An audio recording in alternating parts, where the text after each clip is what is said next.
Good afternoon again. Welcome to UnitedTV. Sean is here with me. So we are going to discuss only one topic, and then we'll try to cover that, which we did introduce this last week.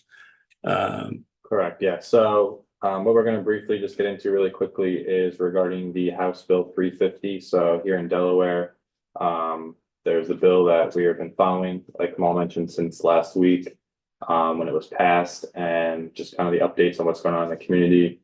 The different reactions and actions of hospitals and other organizations and people in the community. So we do have a little bit of an update here, just to keep everybody up to speed. Sure. So the House Bill 350 actually created a lot of anxiety and a lot of feelings there. And then we tried to cover this from our end to make sure that we actually provide objective information for those who are looking for what's right, what's wrong, where we should be on this. And in some cases, we also need to know how hospitals are using our healthcare providers, aka our physicians. So now let's just take a step back and then explain the House Bill 350. So this bill is actually looking into the healthcare expenditure from a different angle, because certain things were inefficient in the state of Delaware. And then they said, well, look, things are not working out. So can we have hospitals to submit yearly budgets, audited financial statements, related financial information? And if hospital fails to meet the state's budget benchmark, so that budget benchmark is important because this all comes from that. So because people think that the hospitals, the state is going out of their way to do certain things, hospitals are failing to meet the with the benchmark, the budget benchmark year after year, and then state is now like, okay, look, things are not working out. What are we going to do? Well, let's see if we can actually have maybe another process in place. So this is all about, okay, well, send me your budget, audited financial statements, and then any related financial informations, and we'll review. And if it doesn't meet, then you need to actually submit an improvement plan. So clearly, hospitals don't want to be accountable. So the reason we want to actually bring this up this week and then actually tell everyone something that's actually very disappointing happened is how hospitals are approaching this issue. So the way I haven't seen this in the last 25 years of my professional life, hospitals are, number one, they're the biggest expenditure ticket item in any healthcare. So you can always, use Google or ChatGPT or whatever AI there, or if you know already about these, you may have some information. So what we see is this incredible amount of expense, and there is no accountability. Now, I sometimes go back and forth with how much hospitals are spending, how much they actually spend on different things. Like we build something and we are spending, let's say, $100 per square foot. Hospitals spending $600 square foot. They don't care because they make that money. So that money is your money, the money that you as the Medicare, Medicaid, any taxpayers, because these are nonprofit institutions and they get benefit from the public. So they are like you go to Christiana Hospital, it's like a 5-star hotel. So you need to get healthcare. You don't need to be pampered for, look at the lobby, it's like 3,000 square feet, and there's this art and there's this that, and like you need healthcare. Those things are unrelated. Now, what actually pissed me off on this, I actually, interesting enough, I like smaller governments. So what makes this really difficult is knowing state doesn't have any other options other than coming up with something like this, because hospitals are not collaborating with the state's budget requirements. So what you see on the video is our ACO, United Medical, our benchmark in 2015, this is for Medicare patients, and these are public data.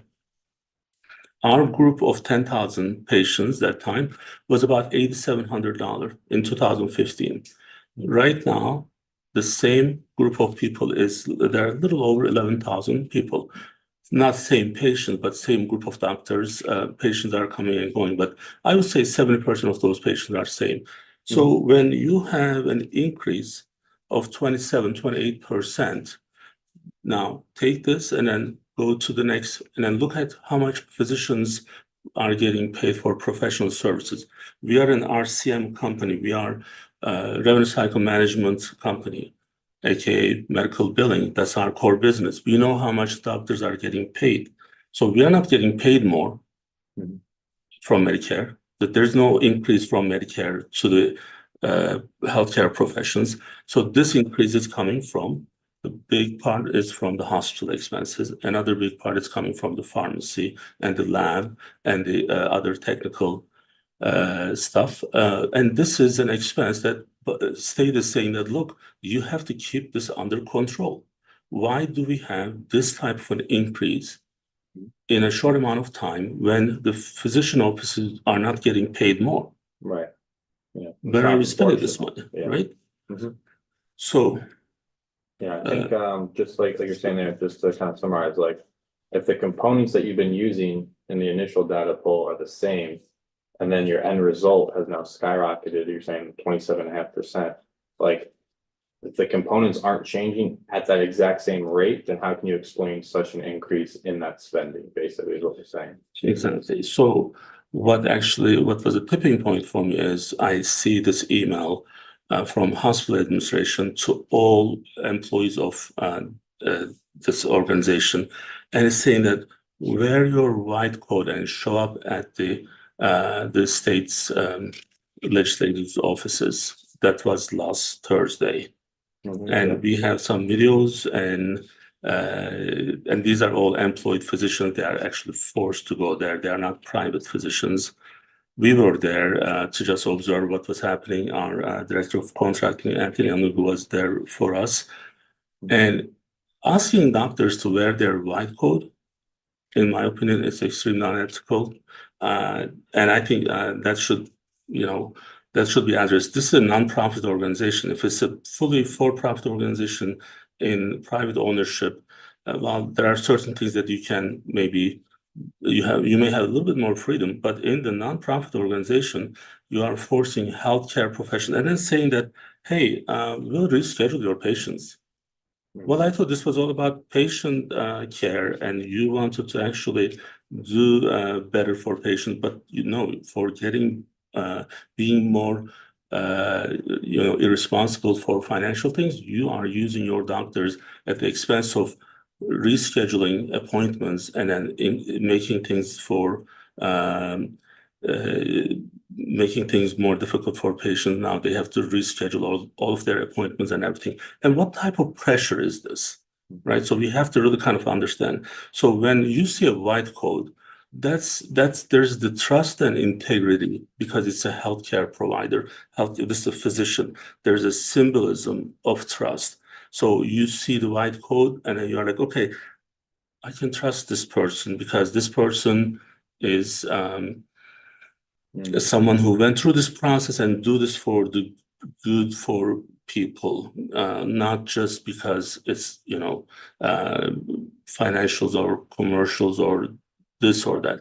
This is a healthcare provider. This is a physician. I can trust this physician. Now, hospital took this and then say that, well, you need to go to the state Senate hearing and make sure you have your white coat on. Shame on you, Christiana Hospital, and shame on you, Bay Health Medical Center. This is disgusting. So you cannot use physicians and jeopardize their professional integrity and harm the patient perspective, and just because you want to get what you need and not explaining why we are here. This is just so shameful. So I don't know if there's anything I can say anymore. So I shared all these on our social media pages. there's no benefit for us other than we want things to be under control. We want the hospital that says nonprofit in the last 5 years making $1 billion. That's shameful. So this is the shame of Janice Nevin. This is the shame of Christiana Board. This is the shame of Bay Health Medical Center's fault.